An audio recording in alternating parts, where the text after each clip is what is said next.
T'imagines, tu rentres chez toi et ton partenaire ou ta partenaire, elle te dit vas-y viens on commande à manger, alors que toi t'as pas envie et que t'as des objectifs à respecter. Je dis pas qu'il divorce. Divorce. Elle a voulu manger un burger. Divorce. Là, ce qu'il a à faire maintenant, c'est-à-dire de revenir dans le contrôle, le sport, la restriction, la diète, on pourrait se dire oh, il va mieux. Il va pas mieux. Il va pas mieux du tout. C'est un nouveau cycle du même mal-être. C'est-à-dire qu'il le replonge dans son addiction. Son addiction, c'est pas le téléphone. Son addiction, c'est pas la nourriture. Son addiction, c'est... T'as vu, tout le monde sait que genre la drogue, c'est pas bien, les clopes, c'est pas bien. Et ça, on en parle, on est tous unanimes là-dessus, même ceux qui fument, etc. Mais pourquoi la malbouffe, c'est banalisé? Genre les gens, ils vont acheter à leurs enfants des Twix, des trucs pour leur faire plaisir. Parce que si... Parce que s'ils allaient acheter des clopes à leurs enfants, on les mettrait en prison, par exemple. Alors que maintenant, j'ai le droit, si maintenant je veux, je prends ma caboche et je vais et j'achète tous les Kinder Bueno du supermarché, tous, et je peux les ramener ici. Moi, en vrai, là, les nutritionnistes, ils vont m'attaquer. Là, je vais leur dire, je vais diaboliser la malbouffe. Je vais diaboliser la malbouffe. Et là, il y en a qui vont venir me dire, oui, mais tu vas encore faire des TCA. Il n'y a pas besoin de le dire, il y a juste besoin de le regarder. Hein. L'idée que tu proposes de diaboliser la malbouffe, pardon, il n'y a rien de très nouveau, il n'y a rien de très novateur. C'est ce que tu fais, c'est ce que vous faites depuis des années. Ça ne t'a pas empêché de effectivement développer des troubles du comportement alimentaire, c'est même à l'origine de ça. Et ça t'a pas empêché de reprendre 15 kilos et d'arriver dans une situation d'obésité. Donc si se restreindre, si diaboliser la malbouffe, comme tu le proposes, était si efficace, pourquoi est-ce qu'on est encore là à parler du fait que tu dois te relancer une énième fois dans une transformation? Salut, c'est Haïdar et je vous souhaite la bienvenue sur la chaîne sur laquelle on parle de pacification alimentaire. La méthode qui vous permet de vous débarrasser de vos obsessions pour la nourriture en faisant la paix avec votre corps. Je suis extrêmement heureux de vous retrouver dans cette nouvelle vidéo et vous allez peut-être vous dire que je m'acharne ou qu'en ce moment j'ai une obsession pour Im Tarzan. Et peut-être que c'est un petit peu le cas, mais vraiment, je sais, je viens de sortir une vidéo d'analyse sur son histoire, sur son parcours, qui était fort intéressante et qui était très chouette. Et là, au moment où j'ai fini la vidéo, j'ai fini le montage, qu'est-ce qu'il fait? Il publie une autre vidéo, un entretien avec Nassim. Et là, quand on m'envoie cette vidéo, parce qu'on m'envoie cette vidéo, en me disant « Haïdar, il faut réagir ». Et je suis d'accord. On ne peut pas laisser dire des choses aussi absurdes et dangereuses que ce que vous allez découvrir dans cette vidéo sans réagir. Et donc, même si cette vidéo fait suite, en fait, la vidéo précédente, celle sur laquelle on parle de l'histoire de Im Tarzan, là, on décortique ce qu'il a vécu. Et là, on va voir quelle est la philosophie, quel est l'état d'esprit, quelle est la dangerosité des idées qui se trouvent en dessous de ce vécu. La philosophie de la guerre. Et on va opposer à la philosophie de la guerre, la philosophie de la pacification alimentaire. Et donc cette vidéo, ça va être une vidéo qui va être très très spontanée, parce que je ne peux pas me permettre là tous les 2 jours de passer 3 semaines à faire du montage sur une vidéo d'analyse dans laquelle je vais découper aux petits oignons. Là, ça va être quelque chose de spontané, d'authentique, de direct. Je vais réagir aux idées. Évidemment, je n'ai rien contre Imad, bien au contraire. Bien au contraire. Et je n'ai rien contre Nassim non plus. Ces deux personnes vraiment, au contraire, pour qui j'éprouve plutôt de la sympathie. Mais là, en l'occurrence, dans cette vidéo, vous allez voir qu'ils me mettent un petit peu en colère à certains moments et je ne vais pas me gêner du tout pour dire ce que je pense. Donc, si vous êtes là, servez-vous un café, une tasse de thé, et tout ce que vous avez envie. Et puis, on démarre. Bon allez, sans plus de transition, rentrons dans le vif du sujet. Sur les 6 derniers mois, Nassim, j'ai mangé que de la malbouffe. Que de la malbouffe. Que de la malbouffe, pas un légume limite. J'abuse peut-être, mais franchement, j'y suis allé fort. Et c'est pour ça que tu as repris du poids. C'est pour ça que j'ai repris du poids.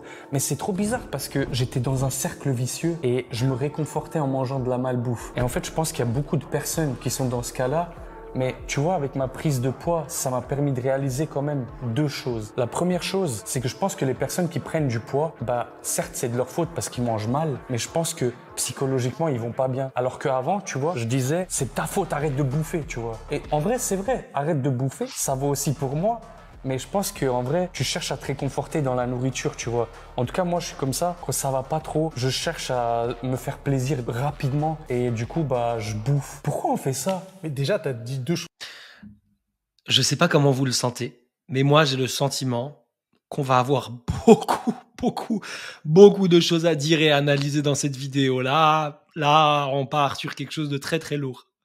Chose intéressante. La première, si t'as grossi, c'est ta faute, t'as raison. Mais la deuxième, c'est que c'est un peu plus compliqué que ça. Tu sais, quand on est embarqué dans un cercle vicieux, surtout avec de la malbouffe, des fois on perd littéralement le contrôle de ses envies. Et on a beau avoir toute la bonne volonté du monde, c'est presque impossible d'arrêter. C'est presque impossible d'arrêter. Donc, le fait de dire si les gros, ils sont gros, c'est parce qu'ils mangent trop. Alors certes, c'est un peu vrai, mais la réalité, elle est un peu plus compliquée. Il y a plein de choses à prendre en compte comme l'environnement, ta santé mentale, tes objectifs, par quoi t'es entouré. C'est pas une question qui est si simple que ça. Mais est-ce qu'on pourrait du coup dire que souvent un mec ou une femme qui prend du poids, c'est qu'en fait cette personne-là, en vrai, elle est triste? Alors, tu me connais moi. Toi, tu vas dire oui. Non, je veux pas dire oui. Tu vas être nuancé. Exactement. C'est pour ça que j'ai dit que tu me connaissais. Il y a il y a plein de moments où j'aurais voulu arrêter parce qu'il y a déjà beaucoup de bêtises qui ont été dites. Mais je sais qu'on va les reprendre dans la vidéo, donc je laisse le temps de dérouler un peu le fil conducteur de la pensée. Simplement, là, on nous annonce quelque chose qui me réjouit plutôt. Nassim annonce qu'il va être nuancé. Génial! Je crois qu'on a besoin de nuances et de complexité. Je me réjouis de l'entendre, ou pas peut-être. C'est parce que il y a le discours un peu dur qui dit si t'as grossi, c'est parce que t'es triste, c'est un peu parce que t'es une merde, t'as perdu le contrôle de ta vie. Je suis un peu d'accord, mais en réalité, c'est bien plus nuancé que ça. Et c'est pas si simple. Donc, il y a un lien très très fort avec la santé mentale, ça c'est sûr et certain. De là à dire que c'est parce qu'une personne est triste, c'est un raccourci qui est un peu gros, tu vois. Peut-être que dans certains cas de figure, c'est vrai, mais on peut pas dire que pour 100% des cas, c'est toujours comme ça que ça se passe. Là-dessus, je suis d'accord avec Nassim. On ne peut pas résumer le surpoids et l'obésité au simple fait d'être triste. Parce qu'il y a plein de gens qui sont en surpoids, en obésité et qui ne sont pas tristes. Et il y a plein de gens qui sont très tristes et qui ne sont pas en surpoids, en obésité. Mais effectivement, on peut considérer que c'est probablement un facteur. Mais il y a sûrement un lien qui doit se faire. C'est sûr et certain. C'est pas étonnant si pendant ces 6 mois de malbouffe, toi, je suis sûr que tu n'étais pas au meilleur de ta santé mentale. Non, et pas que du tout. Tu n'étais probablement pas le plus épanoui, pas le plus heureux, pas le plus énergique et sûrement un peu, pas dépressif, mais un peu déprimé, quoi. Ouais, carrément. Je l'assume totalement. Et les seuls moments où j'étais, on va dire, content, où je rigolais, c'est pendant que je bouffais, tu vois.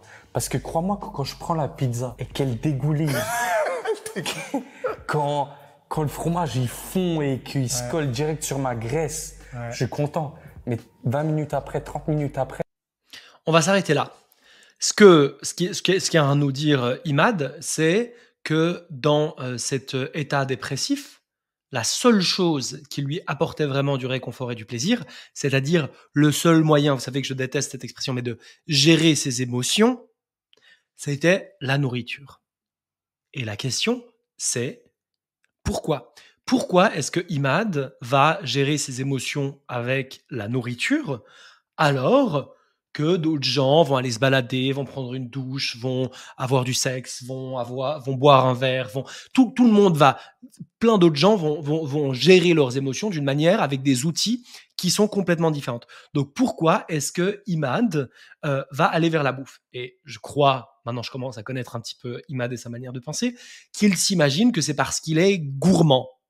Alors vous le savez, je crois que ça n'existe pas, la gourmandise. Je crois que en fait, ce qu'on voit là, c'est que il a passé les dernières décennies, les dernières années à combattre la nourriture, à se priver de certains types d'aliments via toutes ces sèches et transformations et compagnie. En fait, la diète culture a fait que la nourriture, elle est devenue rare, elle est devenue interdite, elle est devenue précieuse, particulièrement un certain type de nourriture, la nourriture grasse, sucrée et transformée. Elle est devenue très très rare. Et par conséquent, ce qui est rare est précieux. Et donc au jour d'aujourd'hui, tous les autres outils pour gérer ses émotions, qui pourraient être de parler à quelqu'un, qui pourraient être d'aller marcher, qui pourraient être de faire quoi que ce soit d'autre, en fait, paraissent complètement insipides, n'ont aucun impact sur les émotions. Pourquoi ? Parce que le plaisir de la nourriture, il est tellement élevé, il est tellement haut que tout le reste, on s'en fout.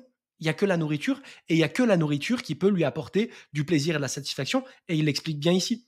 Mais c'est pas parce qu'il y a un problème avec lui, c'est parce qu'il a créé ce rapport à la nourriture, et c'est lui qui a mis la nourriture sur un piédestal. Et aujourd'hui, la nourriture, elle est tellement excitante et attirante qu'elle prend toute la place, et qu'à chaque fois qu'il a besoin de gérer une émotion, il va être appelé vers la nourriture. En fait, il n'y a rien qui ne va pas, c'est juste un mécanisme naturel. Après, j'étais pas bien et je pense qu'il y a beaucoup de gens dans ce cas-là, comme moi. En fait, essaye de me sauver, mec. Mais déjà, t'as compris pourquoi ça fonctionnait comme ça ? On en a parlé, ça, tous les deux. Non ? De la dopamine, etc. Si, ouais. Exactement, ouais. T'as capté pourquoi ça fonctionnait comme ça ? Pourquoi la satisfaction instantanée ? C'était par définition très agréable sur le moment, mais après, tu te sens mal. Limite, tu te sens coupable. Parce que la malbouffe et les autres vices, tu les connais, on va pas les citer, ça provoque un plaisir qui est intense très rapidement, mais le crash, il est fatal. Il est fatal et c'est pas quelque chose que tu peux tenir sur les moyens et long terme. Parce que c'est pas ça qui contribue à ton épanouissement. Donc, on est d'accord. La malbouffe, les trucs sucrés, c'est bon, mais pendant quelques secondes. T'imagines pendant quelques secondes. Et puis après, les méfaits, tu vas les subir pendant plusieurs jours, plusieurs semaines. Ce n'est pas vrai. La malbouffe, c'est pas quelques secondes de plaisir. Ce qu'ils appellent la malbouffe, c'est-à-dire de la nourriture qui est transformée, elle n'a pas un intérêt. On sait bien, on n'est pas complètement fou. On sait bien que manger une tartine au Nutella, c'est probablement pas ça qui va nous amener notre dose de vitamine C ou de minéraux. Mais ce n'est pas ce qu'on demande à une tartine de Nutella. On demande à une tartine de Nutella qu'elle soit agréable, qu'elle soit bonne, qu'elle soit réconfortante, qu'elle donne du plaisir, qu'elle donne de l'énergie. Voilà ce qu'on attend d'une tartine de Nutella. Et en fait, l'idée là, lorsqu'il présente ce truc et qu'il dit qu'il y a un pic de dopamine et une redescente, il a raison, parce qu'effectivement, il y a un pic de dopamine, mais c'est normal, parce qu'en fait, la dopamine est là pour une raison. La dopamine, c'est pas de la drogue, c'est pas de l'héroïne. La dopamine est une hormone de notre cerveau qui a été sélectionnée par la nature pour récompenser tous les comportements qui favorisent notre vie et notre survie. Et en l'occurrence, quand il fait le ouf à se mettre en sèche, c'est-à-dire à déclencher un état d'alerte lié à une famine probable dans son cerveau et dans son corps, eh bien, son corps et son cerveau veulent le faire survivre. Et pour le faire survivre, ils ont besoin de manger plus de calories et de stocker des calories en un minimum de temps. Et donc le cerveau, il a bien enregistré qu'il y avait plus d'énergie et plus de calories dans une cuillère de Nutella que dans une cuillère de quinoa. Et ça rime, mais incroyable, Haïdar, bravo. Il l'a bien enregistré, ça. Et donc le cerveau va récompenser la cuillère de Nutella contre la cuillère de quinoa. Pour quelle raison ? Parce qu'il ne veut pas des fibres du quinoa, il ne veut pas des vitamines du quinoa, il veut l'énergie qui est contenue dans le Nutella. Et par conséquent, ça va faire un pic de dopamine parce que son organisme, son cerveau, considère qu'il vient de mettre en place une action qui va favoriser sa survie. À nouveau, pourquoi ? Pourquoi est-ce qu'il y a un pic de dopamine ? C'est pas parce que le Nutella est aussi ouf que ça. Alors bien sûr que c'est bon, c'est gras, c'est sucré, évidemment que ça plaît à nos papilles. Mais c'est surtout parce que dans l'état de famine dans lequel il a pu se placer, dans l'état de danger dans lequel il a pu se placer, eh bien, il va y avoir ces pics de dopamine. Et quand il dit qu'il y a un crash droit derrière, en fait, le crash, il est surtout lié, non pas à l'aliment, non pas à la nourriture, mais à l'état d'esprit dans lequel il est. C'est-à-dire que si vous vous imaginez que manger du Nutella, c'est un acte terrible, que vous faites quelque chose de mal, que vous êtes un échec, que c'est horrible, évidemment que vous allez vous sentir mal après avoir mangé du Nutella, parce que vous allez vous dire « Oh, je suis un être humain horrible !» Non mais attendez, on revient sur Terre, on s'imagine qu'il y a des gens qui sont en train de s'entretuer, qui sont en train de voler, violer, tuer, faire toutes ces choses, et on considère que manger de l'alimentation transformée, ce serait quelque chose d'affreux, d'horrible, dont il faudrait se sentir coupable. Évidemment que si on ressent et qu'on a cet état d'esprit, on va ressentir cette culpabilité et cette culpabilité va diminuer notre estime de nous. Elle va avoir un impact qui est extrêmement néfaste sur notre niveau émotionnel. Et évidemment, vu qu'on va se sentir très très bas émotionnellement, eh bien notre cerveau, qu'est-ce qu'il va vouloir? Il va vouloir remonter émotionnellement. Et puisque le seul moyen qu'on a pour se remonter émotionnellement, c'est la nourriture, bienvenue dans le cercle restriction, compulsion, restriction, compulsion, restriction, compulsion. Et c'est exactement ça qu'on est en train de décrire ici, sauf qu'on est en train de mettre sur le banc des accusés la malbouffe, alors que la bouffe, c'est juste de la bouffe. En l'occurrence, le problème ici, c'est pas la bouffe, c'est la mentalité et les idées qui sont en train d'être propagées et qu'ils essaient de défendre, mais qu'on va démonter méticuleusement. Mais je sens que ça va prendre du temps. Hein. J'espère que ça va pas être aussi dense toute la vidéo, parce que là, allez. Plusieurs mois dans ton cas. Est-ce que ça vaut le coup? Ça vaut pas du tout le coup. D'accord. Mais le problème, tu sais, c'est quoi? C'est que tu t'en rends même pas compte quand t'es dedans. Ouais, parce que c'est traître avec la dopamine et les sécrétions de dopamine. C'est qu'à un moment, tu deviens presque résistant à la dopamine. C'est-à-dire qu'il te faut encore plus pour avoir la même quantité de plaisir, entre guillemets. Donc forcément, tu rentres dans ce cercle vicieux et ton cheat meal par semaine, il s'est transformé en cheat day. Il s'est transformé en, allez, si je mange une pizza une deuxième fois dans la semaine, ça va pas me tuer. Et il se transforme à, tu manges n'importe quoi tous les jours. C'est exactement ce qui m'est arrivé. Et sauf que là, c'est les montagnes russes. Parce que t'as un... Et donc la question, c'est comment est-ce qu'on fait pour neutraliser ces pics de dopamine pour pas qu'il y ait ces hauts bas de dopamine? La raison, elle est assez, la manière de faire, elle est assez simple. En fait, c'est de normaliser, non pas de faire comme ils vont nous le proposer, c'est-à-dire diaboliser l'alimentation industrielle, mais la normaliser. Pourquoi? Parce qu'à partir du moment où tu sais que l'alimentation industrielle, elle est complètement, radicalement autorisée. Alors c'est sûr qu'au début, tu vas avoir en manger plein, puis ça va donner des gros pics de dopamine, mais à partir du moment où tu travailles sur la culpabilité qu'il y a derrière et sur l'état d'esprit, la mentalité de restriction émotionnelle et psychique, à partir du moment où tu fais ce travail, petit à petit, ça prend du temps, mais petit à petit, tu vas revenir à un état où, oui, le Nutella, les crêpes, les pâtisseries, c'est bon, mais c'est juste de la nourriture. Et donc, tu vas toujours avoir du plaisir quand on mange, mais de manière, tu n'auras plus cette excitation, cette tension, ce truc de... C'est un truc de ouf, tu n'auras plus ça. Parce que c'est normal, c'est autorisé, c'est disponible. Tu sais qu'à n'importe quel moment, si tu as envie d'un croissant, tu manges un croissant. Tu sais que c'est pas le bout du monde, quoi, le croissant. Et tu le normalises. Donc déjà, tu n'as plus ces pics. Et ensuite, tu n'as plus ces redescentes, parce que si tu as mangé un croissant, tu sais que tu manges un croissant parce que tu es un être humain et que les croissants, c'est bon. Fin de l'histoire, tu passes à autre chose.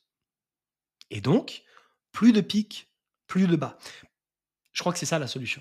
Et elle me paraît évidente, mais c'est probablement pas le cas pour tout le monde. Un peu de plaisir pendant que tu manges, après tu te sens coupable. Et étant donné que tu te sens coupable, tu as envie d'avoir du plaisir. Donc qu'est-ce que tu fais? Tu remanges, tu te sens coupable, etc. Yo-yo, Dancy, appelle ça comme tu veux, mais c'est pas un truc que tu peux tenir sur le long terme. Et le pire, tu sais, c'est quoi? C'est que je pense qu'il y a beaucoup de mecs et de femmes qui sont dans le même cas que moi. C'est que moi, si je fais un truc, si je suis déter dans le sport, je suis déter à fond, tu vois. Et il suffit que je commence à craquer, on va dire, sur la diète, une fois, deux fois. Parce que tu entends souvent les gens qui disent « fais-toi plaisir de temps en temps ». Mais en vrai, moi, si je me fais plaisir de temps en temps, au début, j'y arrive, je me dis « ah, ça va, ça me fait rien ». Ensuite, je le refais. Et en fait, ça vient au point où tellement je fais n'importe quoi avec la bouffe, même l'entraînement, je le fais même plus. Et je me contente juste de manger nimp et j'arrête le sport. Mais ça, comment je fais pour? Enfin là, je sais maintenant. Mais qu'est-ce que tu nous dirais à nous, toi? Je ne crois pas, non, Imad, qu'il puisse savoir maintenant. Parce qu'en fait, ce qu'il est en train de décrire, le fait d'être dans des absolus noirs ou blancs extrêmes, c'est une caractéristique tout à fait évidente de troubles du comportement alimentaire qui sont liés à justement une dimension psychologique et une dimension émotionnelle. L'hypothèse que je vais formuler ici est la suivante. Imad souffre d'une très très faible estime de lui-même et par conséquent, pour combler cette faible estime de lui-même, ce faible amour qu'il a pour lui-même, qui découle a priori de son histoire et de ce qu'il a pu vivre, alors il va chercher ce qu'on appelle des indicateurs externes. La balance, le miroir, le regard des autres, pour chercher ce qu'il ne trouve pas en lui. Il va chercher le fait que la balance, le reflet dans le miroir ou le regard des autres lui disent « Regarde, oui, tu as de la valeur ». Et donc, il va investir ces indicateurs externes pour se nourrir, pour répondre à son besoin de validation et d'estime.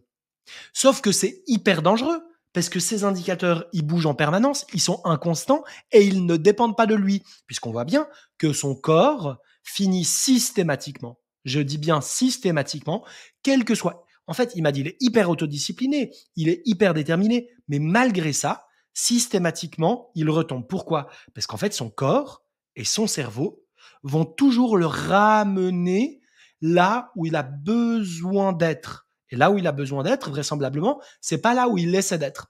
Donc, il y a une guerre, un conflit qui se crée entre son mental tyrannique, qui recherche cette validation par le biais de ses indicateurs externes, et son corps qui se défend. Et en fait, l'approche que je propose, elle prône l'exact opposé. C'est de dire, en fait, détache-toi du chiffre sur la balance, détache-toi du reflet dans le miroir, détache-toi du regard des autres. C'est pas en disant que le poids n'a aucune importance ou qu'on s'en fout de l'aspect esthétique, pas du tout. Ça a son importance. Mais avant, en fait, l'aspect esthétique et le reflet, tout ça, c'est la cerise sur le gâteau. Mais avant de mettre la cerise sur le gâteau, il faut le gâteau. Il faut faire le gâteau d'abord. Et le gâteau, c'est la relation à soi. Et donc, ce que je préconiserais si j'étais amené à travailler avec Imad, et c'est ce que je désire du plus profond de mon cœur. Donc, Imad, si tu nous écoutes, prends ton appel de bilan personnalisé. Et d'ailleurs, toutes les autres personnes qui écoutaient, vous avez encore la possibilité de postuler pour votre appel de bilan personnalisé. Ce que je préconiserais dans cette situation, c'est de faire un travail sur le fait qu'il rapatrie ses indicateurs à l'intérieur de lui et qu'il réalise que sa valeur en tant qu'humain, en tant qu'homme, sont inconditionnelles, gratuites et complètement indépendantes de tout facteur lié à son poids, son reflet, etc., etc. Et ça lui apporterait la sécurité, la sérénité, qui lui permettrait ensuite de construire quelque chose de solide et de durable dans la qualité de vie qu'il a envie de s'offrir. Mais là, on est très, très, très, très, très, très loin de ça. Mais déjà, ce que tu viens de dire avec la bouffe et l'entraînement, c'est que la malbouffe, étant donné que ça a une influence sur ton humeur, et ben forcément, ça va influencer ta motivation à aller t'entraîner à la salle. Donc tu m'étonnes que après plusieurs jours de malbouffe, t'as rien envie de faire. T'as rien envie de faire parce que ton humeur, elle part dans tous les sens, tes sécrétions hormonales, c'est devenu le bordel. La seule chose que t'as envie de faire, c'est zoner, c'est rien faire et continuer à manger. Ouais. Et là, t'es vraiment entré dans le cercle vicieux. Et aussi, tu sais quoi? Sweeper. Aïe, aïe, aïe. Sweeper. Haha, il y a un singe de ouf. Oh, un gorille, il a pété un plomb, il a failli tuer une meuf. Tu l'as vu cette vidéo? Ouais, je l'ai vu, ouais. Ouais, ça craint les réseaux sociaux. Tu sais que c'est un nom, ça. Ça s'appelle le dark scrolling ou l'infinite scrolling. Ça veut dire que maintenant, les réseaux sociaux, ils sont faits pour que tu puisses swiper indéfiniment sans t'arrêter et tu trouveras toujours du nouveau contenu qui va provoquer des sécrétions de dopamine et qui va t'encourager à continuer encore. Donc en soi, c'est un cercle vicieux. Mais ce cercle vicieux, pareil que la malbouffe, il a une influence sur ton humeur. Et quand tu fermes TikTok ou Insta ou YouTube ou je sais pas quoi, t'es un peu déprimé. De ouf. Et comment tu vas te réconforter? En mangeant. En mangeant. En fait, tu cherches tout. En fait, ce dont ils sont en train de parler là, et ça c'est juste, c'est que la nourriture et le fait de scroller sur le téléphone, c'est quoi? En fait, c'est deux outils qui vont permettre de s'anesthésier, comme d'être absent de soi. Pourquoi est-ce que Imad a besoin de s'anesthésier? En fait, parce que probablement, lorsqu'il est dans ces périodes, il vit un état dépressif avec tout un tas de ressentis qui sont hyper désagréables. Le fait de se sentir nul, en échec, de ne rien valoir, de se sentir détesté de tous et tout le monde parce qu'il l'exprime. C'est hyper douloureux, inconfortable. Et évidemment, son cerveau n'a pas envie d'être là et de vivre cet inconfort. Il va chercher à le sortir de cet inconfort en étant anesthésié émotionnellement et psychiquement. Et pour s'anesthésier, il va utiliser la nourriture et le fait de scroller. On voit bien une nouvelle fois que le problème, c'est pas la nourriture.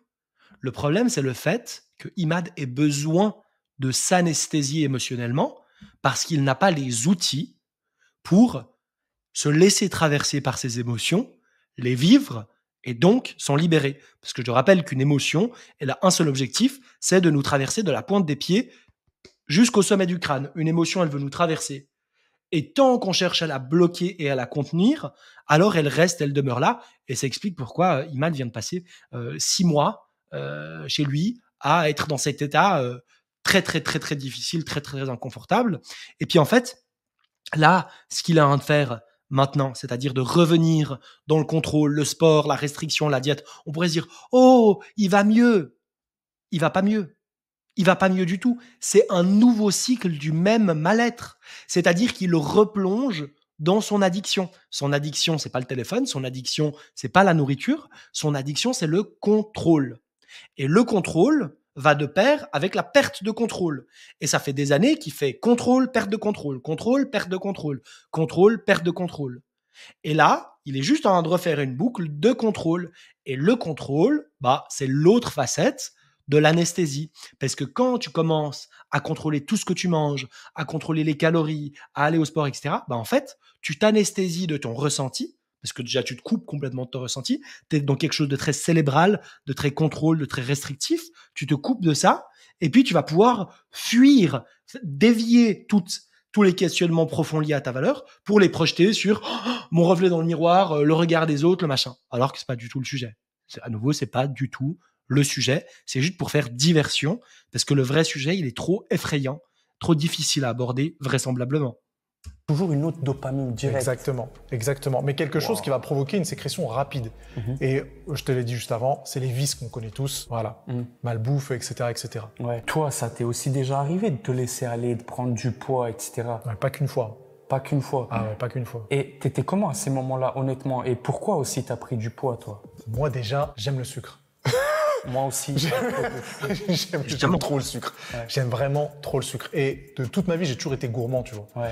J'ai toujours aimé manger pas mal. Ouais. Et après, avec le sport, au fur et à mesure de ma pratique de la musculation, c'est clair qu'il y a eu des phases où je mangeais beaucoup trop. Et c'était pas forcément parce que j'étais triste, tu vois. Comme je le dis juste avant, c'est pas forcément automatique. Mais c'est juste parce que je me laissais embarquer. En fait, je me laissais vivre.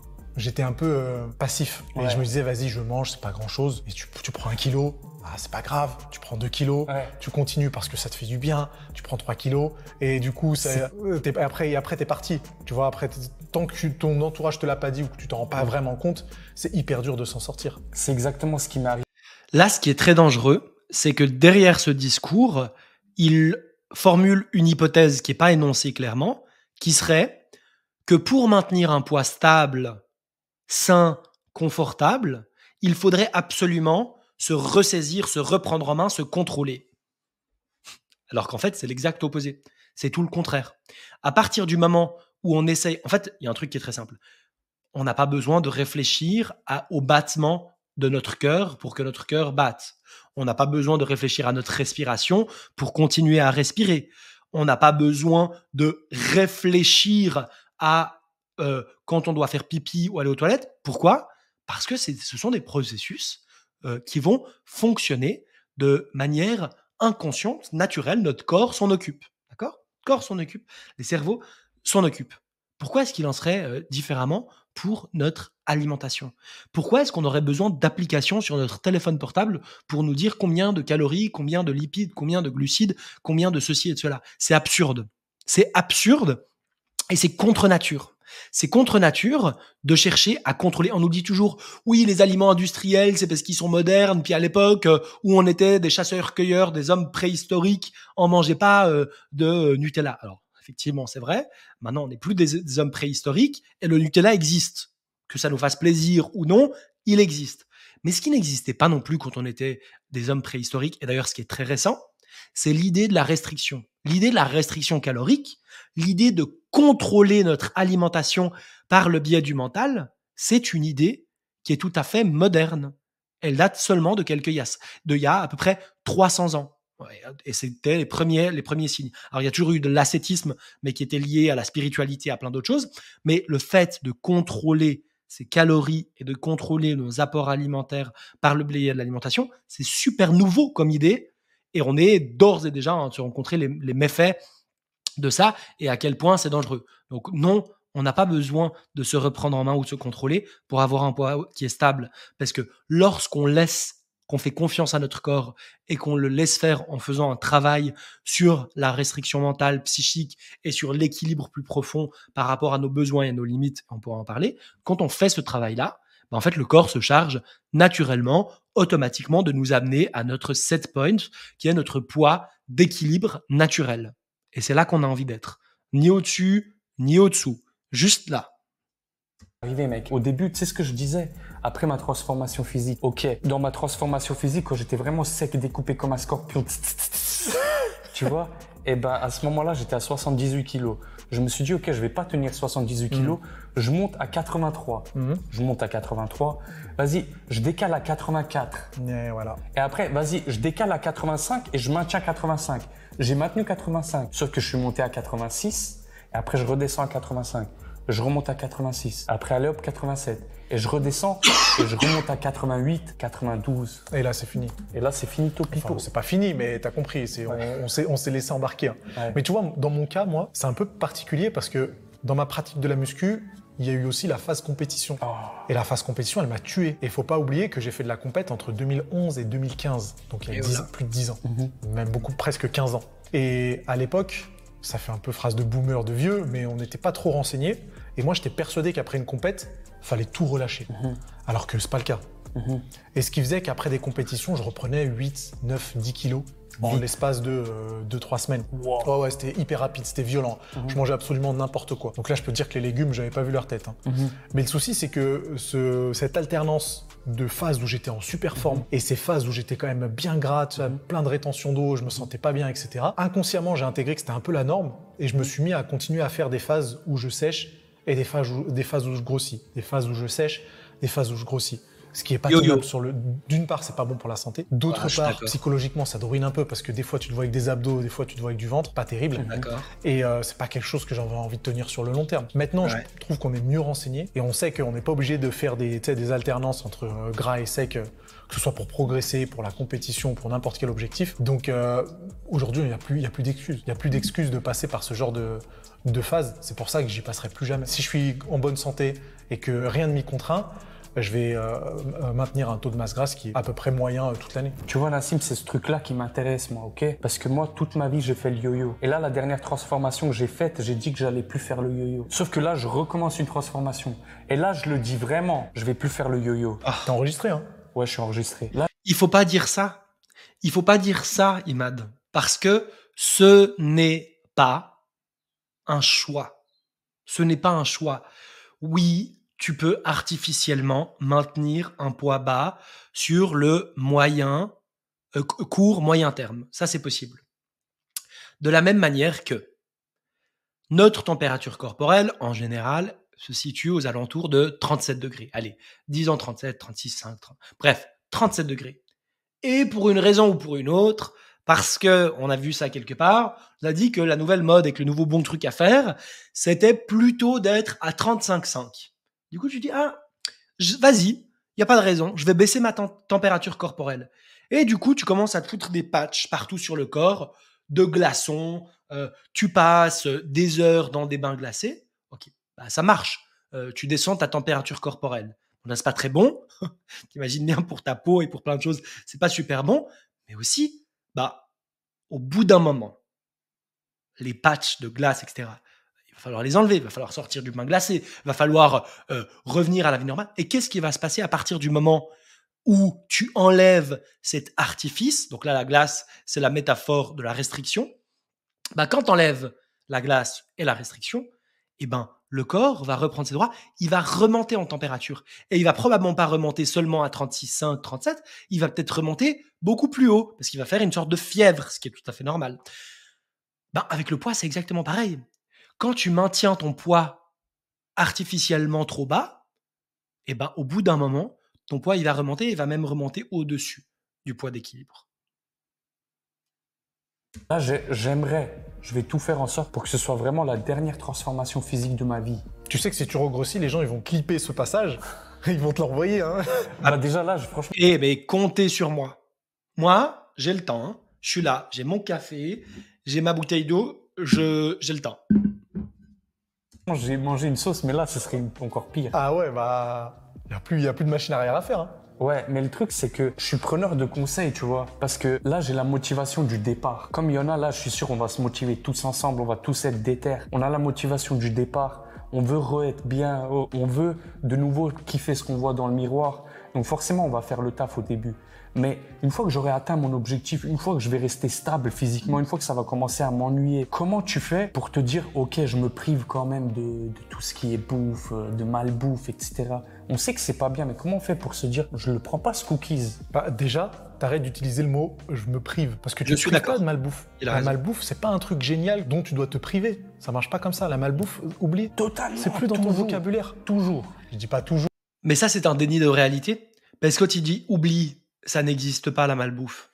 Vous comprenez, malbouffe, on va prendre leur vocabulaire. L'espace de cette vidéo, parce que si je dois mettre des guillemets à chaque fois qu'on utilise des mots qui sont pervertis, on va pas s'en sortir. Bref, donc là, ce qu'il dit, c'est ça n'existe plus. Ils peuvent dire ce qu'ils veulent dans cette vidéo, ça existe. Hein. Quand il va aller à un anniversaire, il y aura un gâteau. Quand il va aller à un apéro, il y aura du fromage. Quand il va aller au supermarché, ça existe. C'est pas une question de est-ce que je veux que il y a pas de pensée magique. Si tu peux pas dire ça n'existe plus, ça n'existe plus. Quand tu te balades dans la rue, la boulangerie, elle existe. L'odeur qui sort de la boulangerie, elle existe. Alors oui, sur le court terme, moyen terme, tu peux te dire c'est interdit, je le prends pas, déjà quelle horreur, franchement. On a une vie qui est courte, et il y a des croissants, il y a des pâtisseries, il y a la nourriture, c'est un bonheur, c'est génial. Pourquoi est-ce qu'on devrait traverser l'existence en se privant de la beauté et de la bonté de la nourriture? Pourquoi? Donc ça existe. Donc on peut pas faire le déni de son existence. Donc la question c'est pas est-ce que ça existe ou pas, c'est comment je vis avec. Tu dois vivre avec puisque ça existe. Et ma réponse, et la réponse de la pacification alimentaire, c'est que le meilleur moyen de vivre avec la diversité alimentaire, c'est de pacifier son rapport à la nourriture pour que la nourriture, toute la nourriture, perde un aspect moral de bien ou de mal, mais redevienne juste de la nourriture. Après, tu fais ce que tu veux. Si tu n'as pas envie de remplir tes placards d'aliments transformés, tu as tout à fait le droit. D'ailleurs, c'est pas moi-même ce que je fais, mais c'est pas pour autant qu'ils sont interdits. C'est pas pour autant qu'il faut s'en priver. C'est pas pour autant. Tu manges ce que tu veux, tout est disponible tout le temps. Et ensuite, tu fais des choix alimentaires. Tu te dis, tiens, je peux me faire une salade. Tiens, je vais me faire une tarte. Tiens, je vais faire. Mais par contre, tout est autorisé tout le temps. Tout le temps. Toujours. Jamais de chocolat, jamais de junk. Chocolat, c'est pas de la malbouffe. Hein. Non, mais je veux dire, quand je dis chocolat, c'est Kinder genre Bueno. tu vois. Ouais, non. Ça, c'est fini. Ça, c'est négatif. Ben & Jerry's, c'est négatif. Ah ouais. En fait, part du principe que la nourriture, normalement, c'est de l'énergie que tu apportes à ton corps. Donc, ça a des bienfaits physiologiques sur ton corps. Après, la bouffe, c'est aussi quelque chose qui est bon, tu vois. Trop bon. C'est quelque chose qui peut être bon, c'est quelque chose qui peut te provoquer. Vous l'avez vu quand il a dit trop bon. En fait, Imad, il a une tension de ouf avec la nourriture. Il a vraiment une tension de ouf avec la nourriture, exactement comme moi, à l'époque où je faisais des régimes et des diètes. J'étais en tension de ouf. Et moi, les Kinder Bueno, là, dont ils sont en train de parler, à chaque fois que j'avais un cheat meal, j'en mangeais pas un, j'en mangeais 15 Kinder Bueno, parce que c'était, waouh, c'était incroyable, tu vois. Et paradoxalement, là, en vous parlant, alors que maintenant, j'ai le droit, si maintenant je veux, je prends ma caboche, et je vais et j'achète tous les Kinder Bueno du supermarché, tous, et je peux les ramener ici. J'ai le droit, et il n'y a aucun problème. Et si je veux le faire, je peux le faire. Je saurais pas vous dire la fois que j'en ai mangé. C'était il y a peut-être pas. Et je suis pas à dire que c'est une bonne chose de pas en manger. C'est juste que ça fait pas partie de mes routines. Puis que, franchement, si y a un Kinder Bueno, j'adorerais le manger, ça me fait super plaisir. Mais en fait, ça me traverse même pas l'esprit. Ça n'existe pas dans le sens où c'est autorisé, c'est disponible, j'en veux, j'en achète, j'en veux, j'en mange, c'est bon, et puis fin de l'histoire, je passe à autre chose. Et donc, paradoxalement, le désir d'éliminer les Kinder Bueno de son existence les rendent hyper présents. Vous voyez le paradoxe? Plus on cherche à résister à quelque chose, plus on cherche à lutter contre quelque chose, plus cette chose devient forte et présente. Du plaisir. En plus, c'est quelque chose que tu peux partager avec des gens que tu apprécies. C'est un bon repas en famille avec des amis, c'est quand même agréable. Il faut que tout le restant de ta vie, en fait, tu trouves le bon équilibre entre les deux. C'est-à-dire que la bouffe qui provoque que du plaisir, mais aucun bienfait pour la santé, tu la touches plus. C'est simple. Ok. Et un Twix, est-ce que tu penses que ça a des bienfaits pour la santé? Moi, je pense qu'il n'y a rien de bien dans le Twix. Il n'y a rien, donc tu le prends pas. Il n'y a rien de bien dans le Twix. Est-ce qu'ils ont déjà mangé des Twix? Il y a dans le Twix la douceur, le beau, le bien, le plaisir. Alors évidemment que le Twix, c'est pas l'aliment qui est le plus optimal pour la santé physiologique, dans le sens où, effectivement, il n'y a pas beaucoup de fibres dans un Twix. Mais on le sait, ça, non? On sait qu'il n'y a pas de fibres dans un Twix. On n'a pas besoin qu'on nous explique. Et on n'attend pas du Twix qui nous apporte des fibres. Mais en fait, l'idée, c'est de se dire, il y a la santé physiologique, dont il parle beaucoup, mais cette santé physiologique, elle va de pair avec une santé psychique et avec une santé émotionnelle. Et les trois, ils fonctionnent ensemble. Pourquoi? Parce que ce qui détermine ce qu'on va mettre dans notre bouche, c'est notamment l'aspect psychique et l'aspect émotionnel, comme on le voit dans cette vidéo. Et donc, on peut pas juste se dire « Ah, j'ignore l'aspect émotionnel et psychique, je fais que sur la base de l'aspect physiologique. » Parce que quand on parle là-dedans, ça finit toujours par dérailler. Et c'est bien ce qu'on voit dans cette situation-là. Donc, qu'est-ce que nous apporte le Twix? Le Twix nous apporte du plaisir, nous apporte du réconfort et nous apporte potentiellement de la sérénité dans le fait de pacifier sa relation à la nourriture. Pour quelqu'un qui a souffert de restrictions, qui a souffert d'anorexie, qui a été dénutri, etc., et juste qui s'est privé émotionnellement et psychiquement, manger un Twix, le Twix peut être un aliment tout à fait sain à partir du moment où on considère le fait que ce Twix fait partie intégrante du processus de guérison vers une relation qui est plus sereine et plus apaisée vers la nourriture. Et donc, le Twix, il est sain. Et dans cette situation, pour cette personne, le Twix est beaucoup plus sain que si cette personne était en train de manger du brocoli. Parce que si la personne, elle a souffert de restrictions, d'anorexie, qu'elle est en dénutrition et qu'elle mange du brocoli, ça va être de la malbouffe. Le brocoli, le quinoa, le poulet vapeur, enfin, toutes ces choses-là peuvent être de la malbouffe en fonction du contexte dans lequel on se trouve, particulièrement si on mange ces aliments pour se punir, pour se restreindre, pour se priver, pour, en fait, faire la guerre à notre corps. Donc oui, tout ce qui est quinoa, tout ce qui est brocoli, toutes ces choses-là peuvent être de la malbouffe lorsqu'on les met dans une compréhension plus holistique de ce que c'est la santé. Tu sais, c'est quoi ma théorie? Je sais plus où j'ai entendu ça, mais tu as vu, dans nos ancêtres, ils pouvaient pas se balader dans la forêt, et trouver des cueillir des fleurs et d'un coup, boum, il y a un Kinder Bueno qui apparaît. Ça marche pas. Ça veut dire que c'est trop puissant pour ce que notre cerveau il peut encaisser, on va dire. C'est tout à fait ça. Donc, il faut trouver le bon équilibre. Après, il y a certains cas de figure qui justifient qu'on puisse manger de la bouffe juste pour le plaisir. Par exemple? Ça peut être des repas de famille, ça peut être un mariage, un anniversaire, tu vois, des trucs qui méritent qu'on puisse faire ce sacrifice-là. Mais normalement, même dans ce cas de figure-là, on devrait éviter la bouffe qui est 100% industrielle, qui ne provoque aucun bienfait sur la santé. Okay. Et de la bouffe qui est bonne pour le corps et qui est bonne au goût, il y en a plein. Par exemple? Mais plein de choses. Ah oui, Plein de choses. Et des choses que tu peux... Là, on parle... Bon, je ne vais pas revenir sur les exemples qui disent qu'il n'y avait pas de Kinder Bueno qui pousse sur les arbres. Bon, il n'y avait pas non plus de whey et de protéines en poudre qui poussent sur les arbres. Et ça n'a pas l'air de, franchement, les arrêter d'en prendre. Et moi non plus, d'ailleurs. Je suis très content que ça existe et il n'y a aucun problème avec ça. Mais l'idée, c'est évidemment de rappeler ce qu'on disait, c'est que ce qui n'existait pas, c'était la restriction et on n'est plus des chasseurs-cueilleurs. Et d'ailleurs, l'espérance de vie à cette époque-là était à peu près de 30 ans, ce qui n'est plus le cas aujourd'hui. Donc, on pourrait épiloguer là-dessus pendant un moment, mais c'est pas l'objectif. Ce que je voulais dire ici par rapport à leur conversation, c'est que... Maintenant, j'ai oublié de quoi ils parlaient. Tu peux cuisiner toi-même, par exemple. Mais tu sais ce que j'ai pas envie d'être, moi? J'ai pas envie... Oui, de la santé sociale.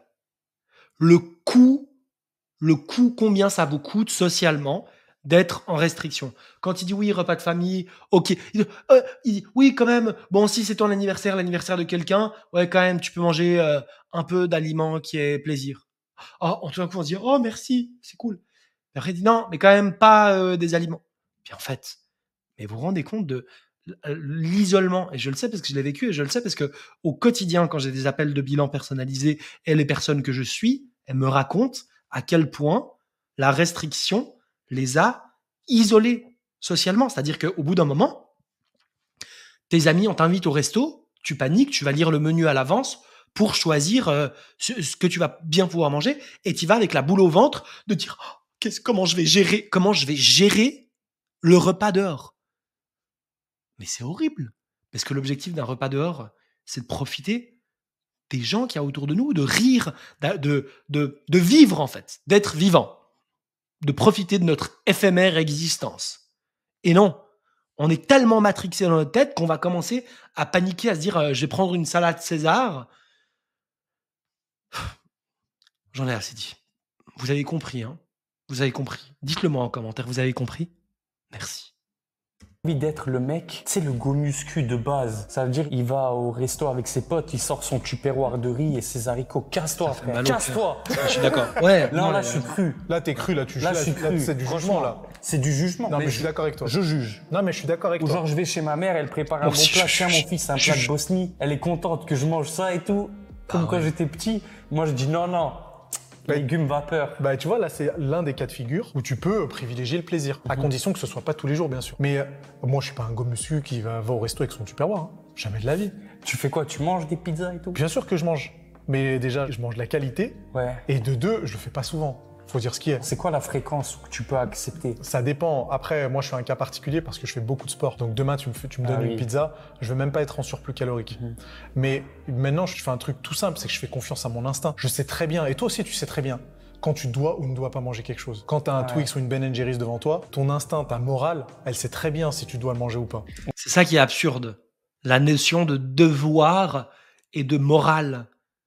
La morale, elle existe pour donner des indications sur est-ce que je tue mon voisin parce que il a rapproché sa haie de la mienne ou est-ce que je le fais pas? Parce que voilà, la morale, elle est pas là pour nous dire ce qu'on doit manger. Y a pas de, vous voyez, les grands philosophes ne nous ont pas appris la morale pour se dire tu peux manger de la pizza ou pas en manger. C'est ça qui est absurde en fait, c'est de mettre une notion morale sur de la nourriture. Ouais, mais t'es là en mode ouais, vas-y, je m'en fous. Exactement. Bah faut pas s'en foutre, faut l'écouter. Faut écouter son intuition, faut écouter son instinct, parce que tu remarqueras que ça te guide assez facilement sur la fréquence à laquelle tu dois manger ou ne pas manger ce genre de choses. Ça demande un peu d'expérience. Quelqu'un qui est pas expérimenté là-dedans, c'est clair qu'il faut pas trop qu'il écoute son intuition, parce que ça peut être un peu difficile à interpréter. Mais quand t'as l'habitude, t'es déjà passé par des phases de diète, c'est quand même ouf qu'on soit dans un monde où quelqu'un dit non mais en fait écoute pas ton intuition, et en fait ton intuition elle te dit pas de te priver des choses, ton intuition elle te dit là la pizza 4 fromages elle va passer là, c'est ça que ton intuition elle te dit généralement. Et en fait ce qu'on est à nous dire là de manière un peu douce etc, c'est en fait c'est quoi, n'écoute pas ton intuition, écoute moi coach sportif qui m'invente des compétences que je n'ai pas et qui affirme des choses qui ne sont pas vraies ici sur une vidéo. Voilà. Écoute-moi mieux que de t'écouter toi. Bah, je suis tombé dans le piège. Je vous recommande pas. Hein. Écoutez-vous, vous. T'as assez de bagages pour faire confiance à ton intuition. Tu sais ce que je trouve bizarre, moi? Écoute, hein, là peut-être ça va être comme une théorie du complot. J'abuse. T'es sûr que tu vas aborder ce genre de sujet? Je suis sûr et certain. Vas-y. On n'est plus à ça près. Parce qu'en fait, moi, je suis un gars, je réalise que quand je fais n'importe quoi. Mais pour moi, la malbouffe que t'as cité, Twix, Ben & Jerry's, tout ça, là, glace. Surtout les glaces. Qu'est-ce que j'aime les glaces. C'est bon, les glaces. Ouais. Surtout quand il y a des pépites dedans. Tu les cherches, tu creuses. Ouais. Et ben ça, c'est une drogue. Et maintenant, je vais te dire un truc. T'as vu, tout le monde sait que genre la drogue, c'est pas bien, les clopes, c'est pas bien. Et ça, on en parle, on est tous unanimes là-dessus, même ceux qui fument, etc. Mais pourquoi la malbouffe, c'est banalisé? Genre les gens, ils vont acheter à leurs enfants des Twix, des trucs pour leur faire plaisir, les tiroirs. Parce que s'ils allaient acheter des clopes à leurs enfants, on les mettrait en prison, par exemple. Première hypothèse. Et en fait, il y a un truc qui est vraiment de l'ordre de l'absurde. On peut pas mettre sur un pied d'égalité le fait de fumer et le fait de manger. Parce que, évidemment, que on n'a pas besoin, notre cerveau n'a pas besoin de nicotine pour fonctionner. D'accord? Alors qu'il a besoin de nutriments et donc de nourriture. Ce n'est pas possible. C'est tout à fait possible d'arrêter, comme moi je l'ai fait. J'étais un gros fumeur, j'ai arrêté de fumer. Bon, bah voilà, je fume plus. Mais tu peux pas arrêter de manger. Et donc, quand il dit banaliser la malbouffe, je crois pas du tout que c'est banalisé. Je crois qu'au contraire, on vit dans une société qui nous culpabilise et qui est hyper culpabilisante par rapport à la malbouffe, à la nourriture industrielle. Et le fait qu'ils disent une drogue, Ben, on revient exactement à ce qu'on disait tout à l'heure. En fait, ils expliquent que c'est une drogue parce que ça élève ta dopamine. On a expliqué en début de vidéo pourquoi justement le fait que la dopamine aille aussi haut est le fait de la restriction et non pas de l'aliment en lui-même.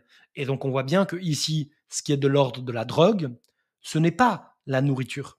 Parce qu'il y a plein de gens, dont je fais partie, qui vont manger de temps en temps dans leur alimentation, de l'alimentation industrielle, puis il se passe rien.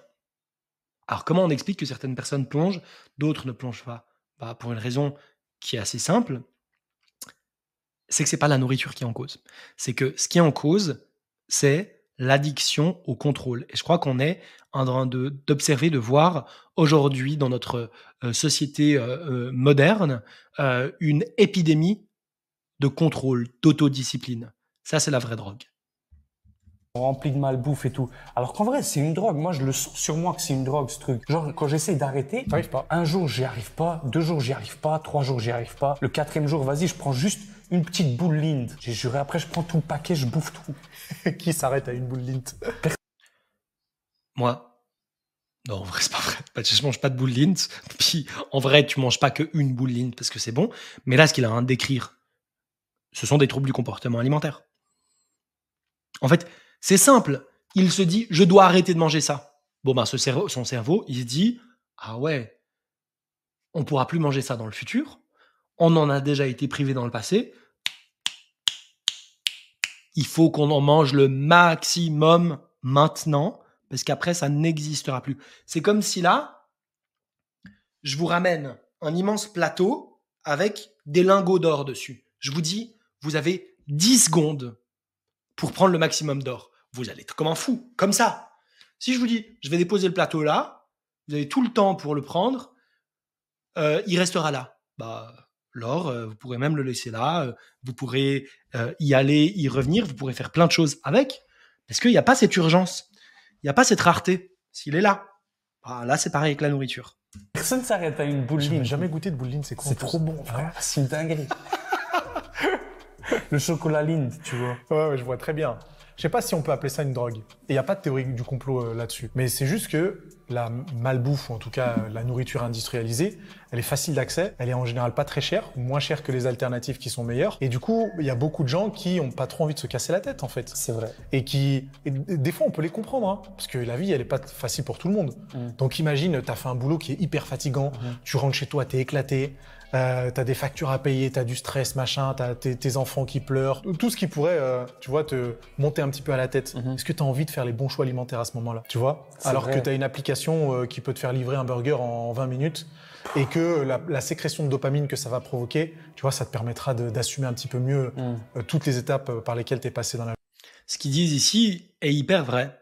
En fait, là, on est en train de parler de 2 personnes qui sont passées et passent par l'effet yo-yo, par les troubles du comportement alimentaire depuis des années, alors que c'est leur métier. Hein.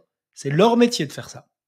Alors imagine quelqu'un qui a une vie exactement comme il le décrit, c'est tout à fait juste. Puis là, quand il écrit le fait qu'il y a le stress, le manque de sommeil, le boulot horrible, la pression, la tension, le machin, etc. Et du coup, tu rentres chez toi et la seule chose que tu veux, c'est avoir du plaisir en mangeant. C'est réconfortant. Est-ce que le problème, c'est d'avoir un moment de réconfort avec la nourriture? Ou est-ce que le problème, c'est d'avoir, pendant toute une journée, toute une semaine, tout un mois, pendant des années, ne pas respecter ses besoins et ses limites et avoir une journée horrible? Bah, peut-être que le problème, c'est la journée horrible et pas le fait que tu manges du chocolat en rentrant à la maison. Hypothèse, hein. Mais bon, c'est quand même plus facile d'accuser la plaque de chocolat en fin de journée que de remettre en question le style de vie qu'on a choisi. La journée. Donc, faut pas être trop dur dans le sens où se dire c'est qu'une question de volonté, tout le monde peut y arriver. Oui, tout le monde peut y arriver, mais des fois, il y a des conditions qui font que ça rend la chose plus difficile. Tout ça pour dire que si autant de personnes en viennent à consommer ce genre de choses, parce que c'est facile d'accès, c'est parce que ça provoque du plaisir assez rapidement, mais la cause n'est pas perdue parce que tu peux te désensibiliser à ça. Et à partir du moment où tu manges assez longtemps, assez bien, bah, t'as plus du tout envie de revenir vers des alternatives qui sont industrialisées. Surtout que ça te ruine ton humeur. Mais moi, t'es désagréable avec ton entourage, t'es désagréable avec toi-même, t'as rien envie de faire, t'es pas productif. Quels sont les bénéfices? Moi, c'est exactement ce qui m'est arrivé. Des gens que j'aime, franchement, j'espère qu'ils vont me pardonner. Mais des fois, j'étais vraiment pas content, en mode, Ouais, vas-y, laissez-moi tranquille, tu vois, alors qu'en fait, Ce qui est la vérité là-dedans, c'est que effectivement, manger que des aliments hyper palatables, hyper gras, hyper sucrés, ben, ça va pas. Alors, ça va donner beaucoup d'énergie parce que c'est très calorique. Mais par contre, effectivement, si tu fais ça pendant un long moment, ce qui se passe, c'est qu'au niveau digestif, ben, c'est pas très confortable. Et donc, ça va te placer dans un état inflammatoire, dans un état de lourdeur, dans un état qui est très inconfortable. Et du coup, qu'est-ce qui se passe? Bah, naturellement, si tu laisses faire la nature et ton corps, au bout d'un moment, va te réorienter vers des aliments qui te font du bien. Et tu vas te dire, bon, bah là, je me sens lourd, etc. J'ai pas besoin de me priver des aliments industriels. J'ai juste besoin de voir que, en fait, j'ai envie de manger un truc qui contient des vitamines, qui contient des minéraux, qui contient des fibres, qui va faire que ma digestion est plus agréable. Et du coup, l'équilibre se crée tout seul à partir du moment où tu penses à ton bien-être. T'es pas en penser à te priver pour les calories ou pour ceci ou pour cela. Juste, tu te dis, bah en fait, ouais, ce qui me ferait du bien là, c'est d'aller vers ça, ça, ça, ça, ça, ça, ça. Donc j'ai le droit de manger autant de chocolat que je veux, mais j'ai peut-être envie d'avoir un truc salé. J'ai peut-être envie d'avoir. Et du coup, il y a un équilibre qui se crée naturellement. c'est juste que je mange n'importe quoi, en fait. T'imagines que t'en viens à être un peu désagréable avec ton entourage, juste parce que t'as voulu avoir un peu de plaisir en mangeant un truc bon qui a provoqué du plaisir pendant quelques secondes ou quelques minutes. Ok, mais maintenant, j'ai une question pour toi. Tu manges une boule Lindt, t'es content. Donc, Oui. t'as consommé un truc, t'es content. Peu de temps après, t'as un crash. Tu veux le reconsommer, ce truc-là. Est-ce que c'est pas la définition de drogue, en fait? Bah si, sûrement que c'est quelque chose qui est addictif. Ça, c'est sûr et certain. Ça, c'est clair et net. Mais il y a des façons d'en sortir. C'est pas clair du tout, c'est pas net du tout. Ouais. D'ailleurs, j'ai fait plusieurs vidéos, je les mets ici par rapport à l'addiction au sucre. Je vais pas reprendre toute la théorie ici.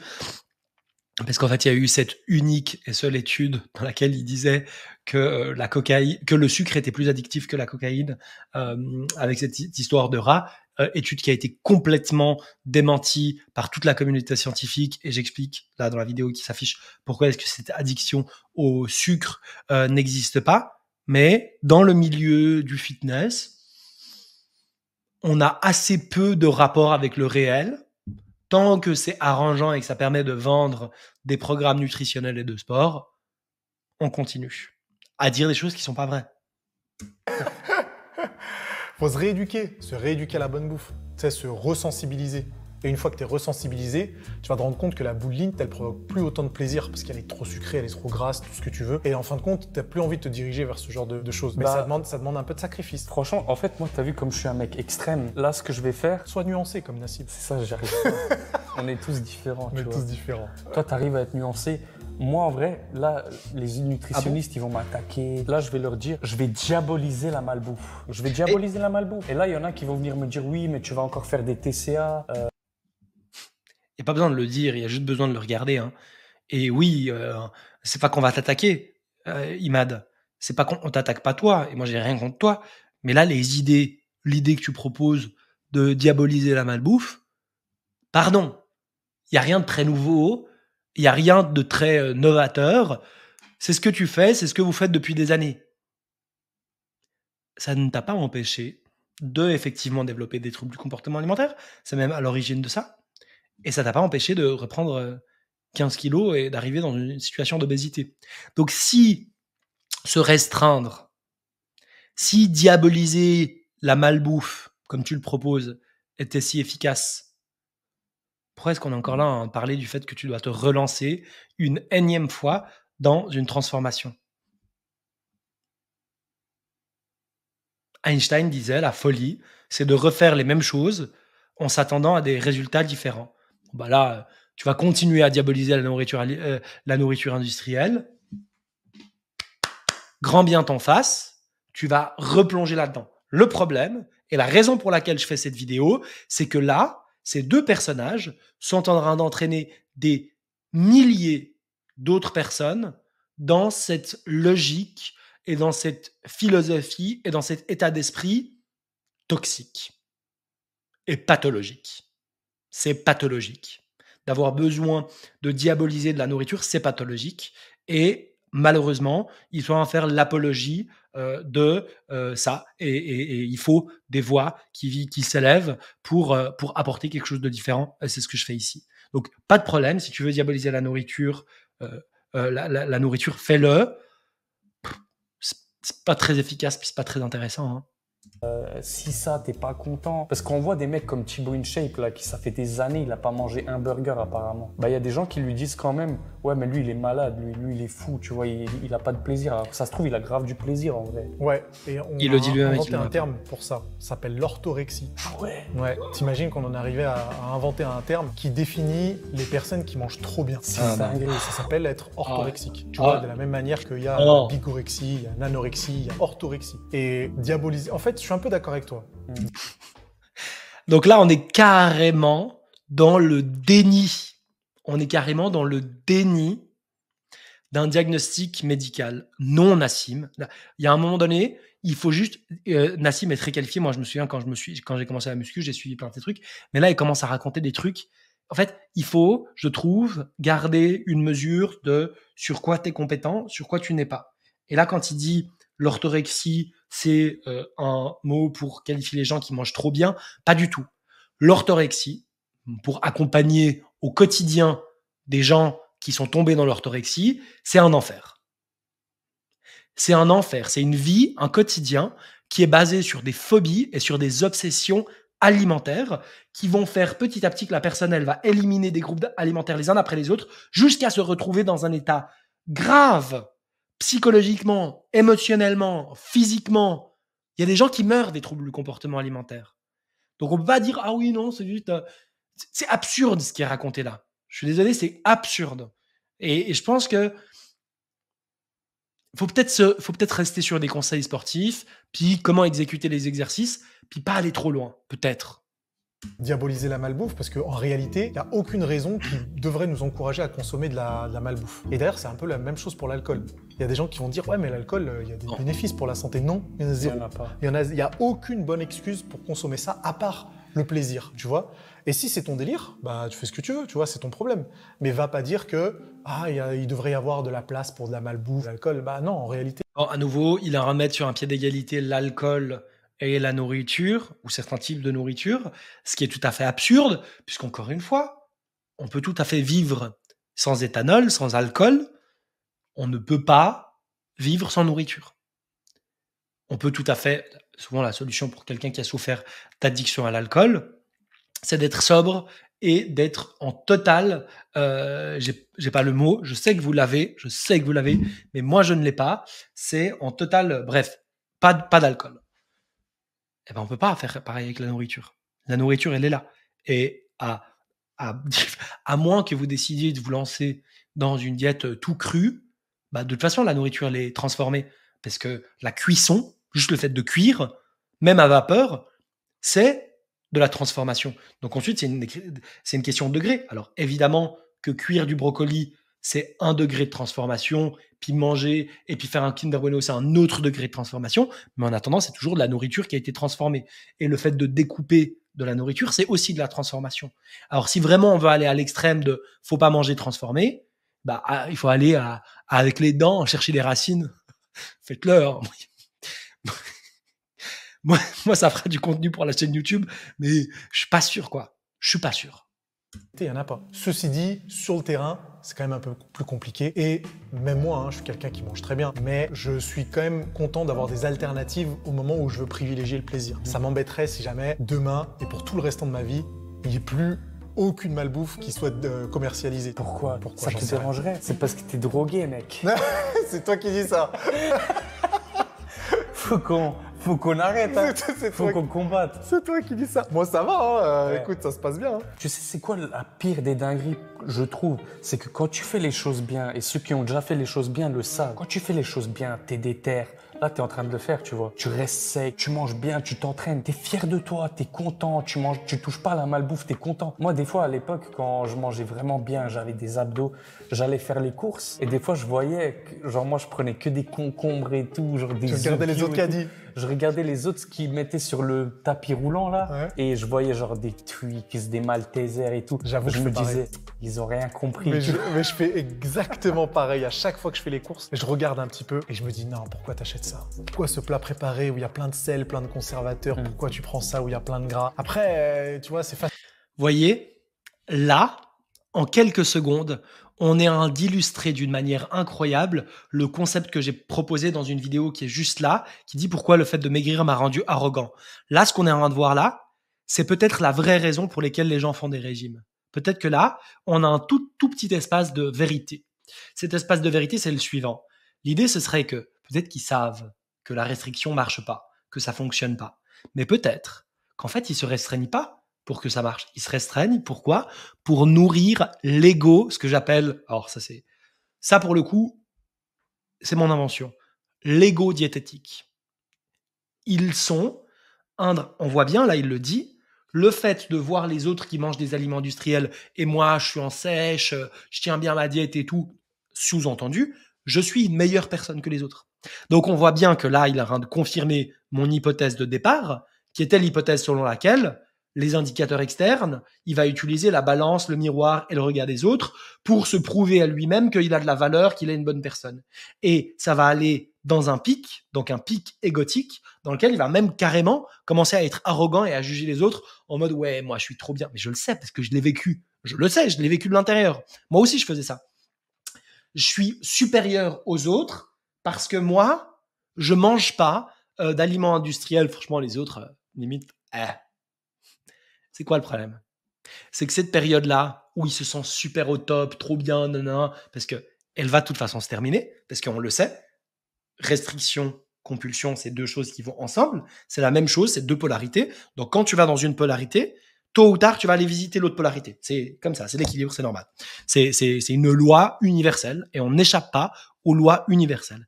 Et là, en l'occurrence, ce qu'il se passe, c'est que vu que quand il est dans son état de sèche, il est arrogant et il se compare aux autres positivement, qu'est-ce qui se passe quand ça shift et qu'il va dans l'autre polarité et que pour le coup, c'est lui qui va plus au sport, qui mange, etc., bah, il va se comparer aux autres. Mais c'est toi, quand il se compare aux autres, eh ben, il est le dernier des... Voilà. Et du coup, il va avoir son estime de lui qui va cracher. Donc en fait, le vrai truc hyper malsain, c'est de faire des pics égotiques et des creux égotiques. Alors que ce qui serait génial, et ce que je souhaite à Imad, c'est d'avoir la sécurité et la sérénité de connaître sa valeur, d'avoir de l'estime pour lui-même, de la considération pour ses besoins et pour ses limites, et que rien de ce qu'il vit à l'extérieur puisse venir bousculer ça, qu'il y ait quelque chose de stable. Ce serait génial. Moi, je vis ça, je trouve ça incroyable. Je lui souhaite ça. Et toutes les personnes avec qui je travaille, je les accompagne à aller vers cet état où en fait, il y a une sécurité et une stabilité dans l'estime de soi et dans le rapport à soi et dans la paix de pouvoir juste vivre et de plus être dans ce truc horrible de quête, de chercher la validation. Facile de faire le moralisateur et de juger un petit peu les choix des autres. Mais ça se trouve, ils savent pas, ils connaissent pas. Ouais, peut-être qu'ils connaissent pas. Voilà, tu vois. Moi, je sais que mes parents, ils savaient pas que, spécialement avant que je leur explique. Mais ce que je veux dire par là, c'est que quand tu enchaînes les petites victoires, quand tous les jours tu fais le taf, t'es content, t'es bien. Comment t'en arrives à te redire, allez viens, je prends juste cette bout de ligne? Parce que c'est un combat de tous les jours. Mais en fait, est-ce que c'est ça le truc? Là, je vais être il vient de le dire, un combat de tous les jours. Du coup, maintenant, toutes les personnes qui regardent cette vidéo, il faut choisir. Vous êtes dans un camp ou dans un autre. Là, vous avez la possibilité d'être en guerre, en combat, le reste de votre vie contre de la nourriture. Pourquoi pas, hein? Si vraiment c'est votre kiff de faire la guerre à la nourriture le reste de votre vie, tout le monde est libre de faire ce qu'il veut. Juste, je trouve que c'est pas ce qu'il y a de plus intéressant et qu'il vaut mieux être en paix, en sérénité, en sécurité et pouvoir utiliser notre vie, notre temps, notre énergie à quelque chose qui a du sens. Et combattre des Kinder Bueno, je trouve que ça fait pas beaucoup de sens. Mais continuons. extrême. Hein. Est-ce que ça veut dire que pour réussir enfin à te débarrasser de ce bourbier, faut que tu te mettes d'accord avec toi-même que, genre là, faut que je me regarde, que je me dise, Imad, jusqu'à ta mort, tu vas plus toucher ces merdiers. Et c'est ça. Tu vas plus toucher ces trucs de ouf. Tu vas plus toucher ces trucs de ouf. Après, ça me fait penser à un truc. J'écoutais un podcast l'autre fois où il y a un gars qui partageait sa solution pour la dépendance à l'alcool. Et il disait, rien à le voir. truc génial avec la dépendance à l'alcool, c'est qu'on connaît le remède, mais c'est un remède qui marche que pendant 24 heures. Et ce qu'il voulait dire par là, c'est que des efforts, tu vas devoir en faire tous les jours jusqu'à ta mort. Il n'y a pas un truc, tu peux pas dire « Ok, aujourd'hui, j'arrête tout jusqu'à ce que je parte ». Ça marche pas comme ça. C'est aujourd'hui, je vais essayer de faire ce que j'ai à faire et demain, on verra. Parce que déjà... Quelle philosophie de misère que de croire que notre vie entière, nous sommes condamnés à devoir faire des efforts. Est-ce qu'on n'a pas autre chose à foutre que de faire des efforts ? Demain est incertain. C'est vrai, on peut mourir maintenant. Voilà. Demain et ça, cette philosophie de faire des efforts, elle est tellement ancrée dans notre philosophie moderne que quand j'explique que c'est possible de vivre sans se battre, faire des efforts, etc., au début, on ne me croit pas. On me dit non, ça n'existe pas. Ça n'existe pas. La majorité des gens n'ont jamais fait l'expérience d'être en lien avec eux-mêmes, en alignement, et que les choses se passent de manière fluide. Et donc, quand je dis c'est possible de ne pas être dans un combat, dans l'effort, dans le contrôle par rapport à la nourriture, au début, les gens ont du mal à y croire. C'est tellement loin de leur réalité qu'ils se disent ça n'existe pas. Comme quelqu'un qui vit au milieu du désert et on lui dit, tu sais, tu peux faire des bonhommes de neige.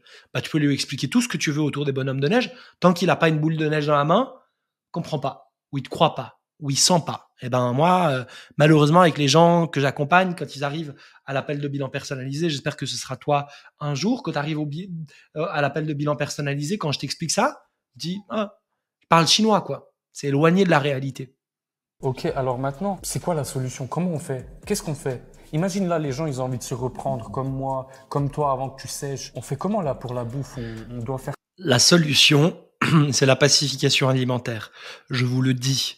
Vous qui êtes en train de m'écouter, vous faites partie d'une toute petite minorité à l'avant-garde d'une révolution qui va advenir dans les mois, les années et les décennies à venir. Je peux vous dire une chose, c'est que ce type de discours-là, qu'on a entendu, ces idées-là, elles vont être considérées comme moyenâgeuses d'ici quelques années.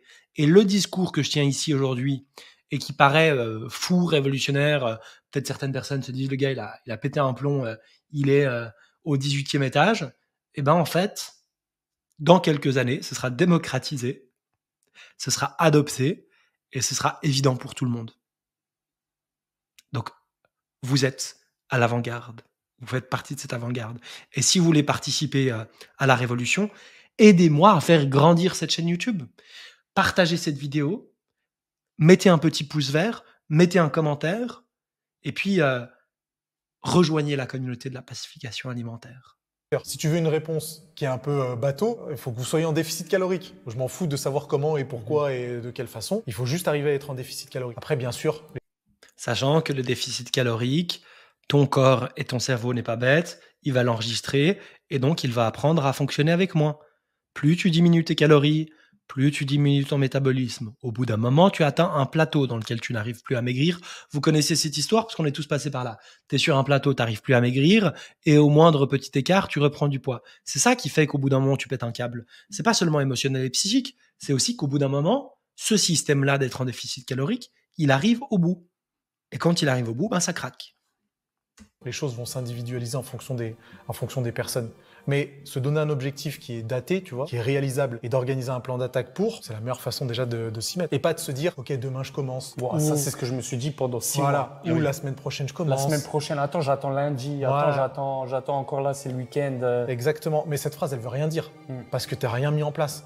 C'est juste, t'espères que plus tard, tu trouveras la motivation ou la discipline ou j'en sais rien pour commencer un truc. Mais non. T'attends le déclic, en fait. Mais il n'y a pas de déclic. Il n'arrive jamais. Il n'arrive pas, non? Il n'arrive pas, le déclic. Tu sais quoi? C'est ça, le déclic, c'est la vidéo.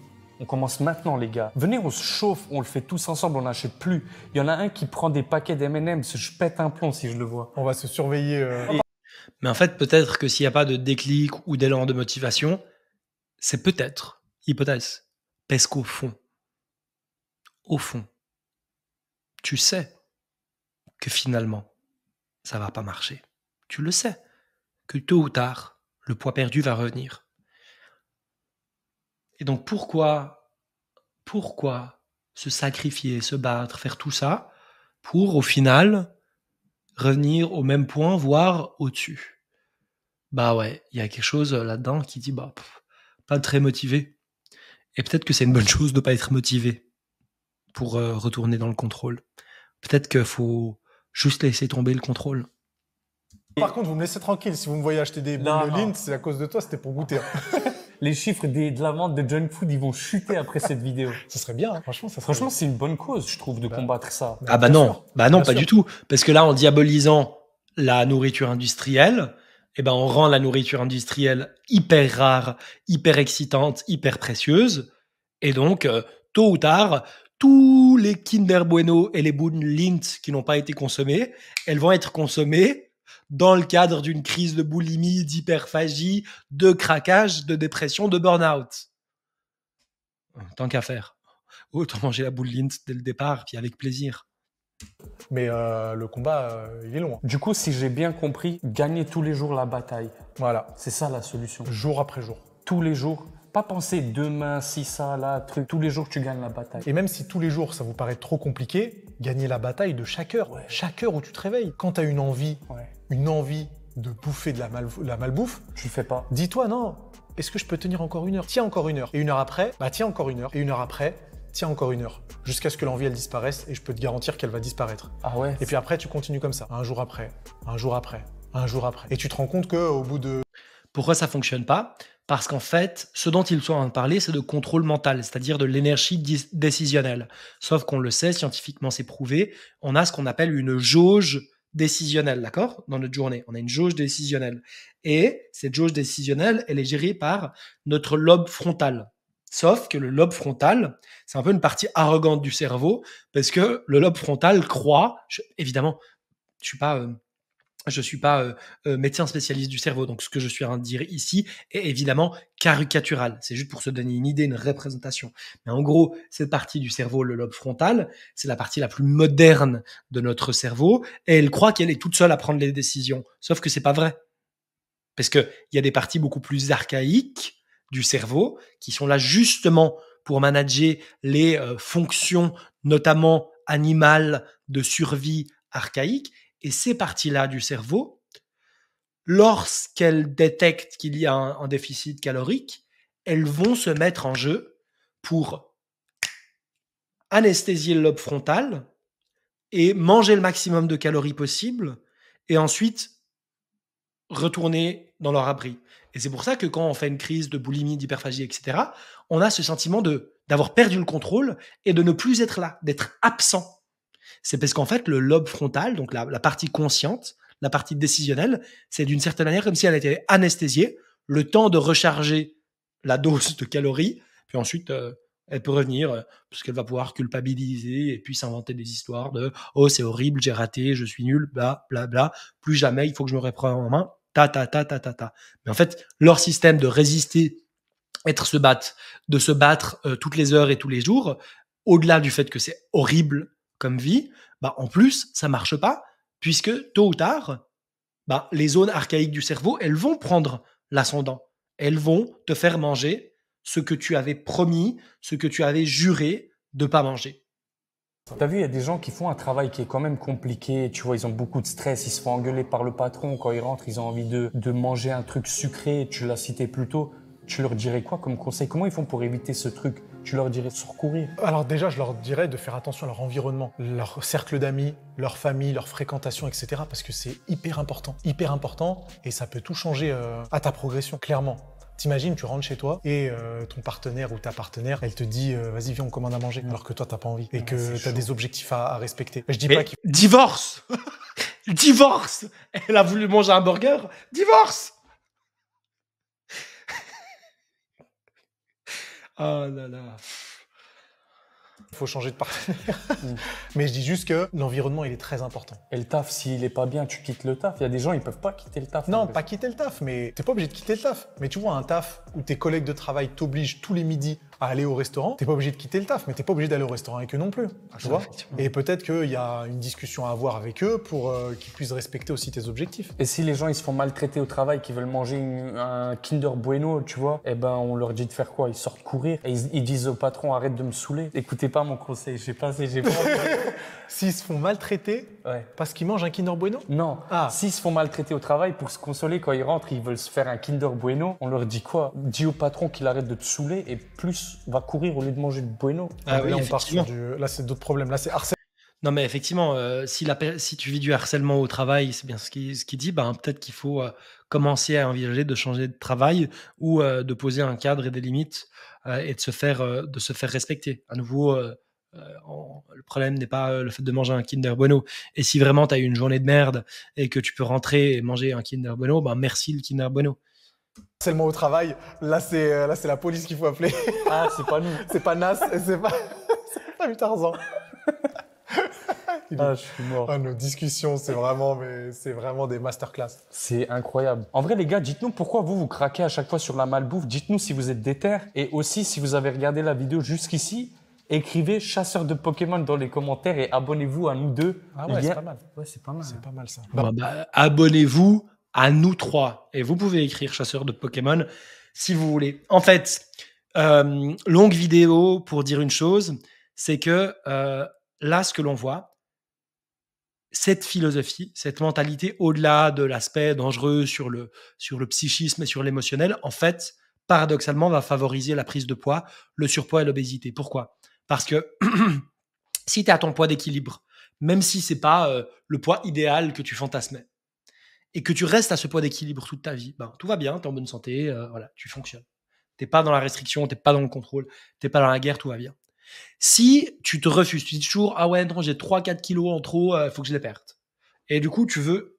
en fait, tu rentres dans la restriction, du coup, tu vas à la compulsion, et à chaque fois, tu reprends un peu plus. Et du coup, vu que tu as repris 1 kilo de plus, quand tu repères, tu dois reperdre 1 kilo de plus. Mais pour reperdre 1 kilo de plus, tu dois entraîner encore plus d'efforts, encore plus de restrictions caloriques. Du coup, tu éclates encore plus ton métabolisme. Du coup, tu atteins encore plus vite le plateau. Du coup, tu dois encore plus remonter. Vous avez compris l'idée ? Tac, tac, tac, tac, tac, tac, tac, tac, tac. Et donc, tu commences, tu as 20 ans ou tu as 15 ans et tu te dis, oui, j'ai 2-3 kilos en trop à perdre.